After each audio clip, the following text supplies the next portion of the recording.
The Lamb at Gabatha, on cold, hard stones beneath the sky, weighed down by guilt and blame, as bleeding dawn spills through the cliffs and drowns in seas of shame, Pilate, with trembling, withered hands, waits silent in the gloom, while winds of time hum broken songs that echo through the room. Above the temple splits the air, a raven's cry of fear, as blinded priests build walls of lies and chant their curse severe. With fists upraised against the sky, they tear the law apart, and shadows fall like blades of ice across the trembling heart. On dusty steps and weathered walls, the guilty one appears. But see, the Lamb, so pure, so meek, untouched by stain or tears. His eyes, like rivers, calm with peace, pour mercy from within, while silence weeps above his head with tears drawn from the wind. The raging crowd, a beast unleashed, spits arrows from their throats. Though wide their eyes, they cannot see the light their hatred smotes. Blind to grace and deaf to truth, in mire and dark they grope, condemning him, the Prince of Peace, to crown a thief with hope. The priests, with lips like frozen stones, breathe venom in the air, while Pilate scrubs his hands in vain to cleanse a stain unfair. But water drawn from earth and sky can't wash away the cost, as heaven's Lamb bows low his head to bear what we have lost.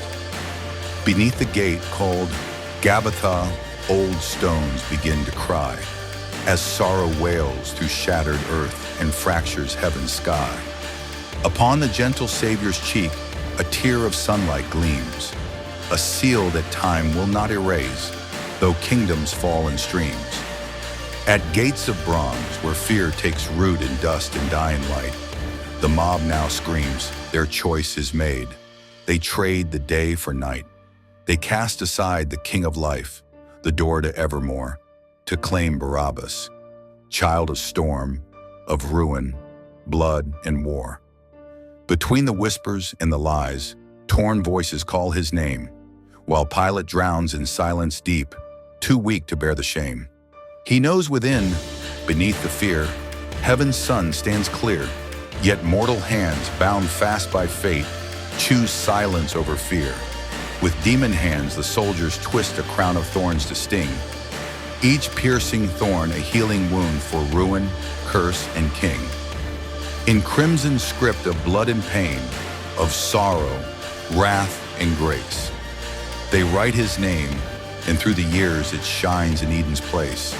The stars cry out, the earth gives voice, creation groans in pain.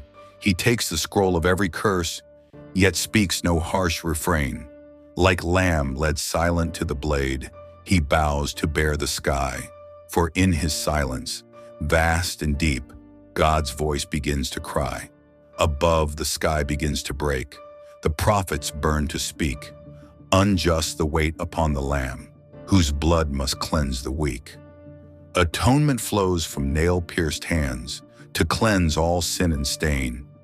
The King became a servant low and bore eternal pain. And so upon the judgment seat, my hands cast down his fate. He takes my guilt, my cross, my shame, though innocent, though great. Through every age we make the choice to free the thief instead, while spotless Lamb lifts up the sin for which his blood was shed.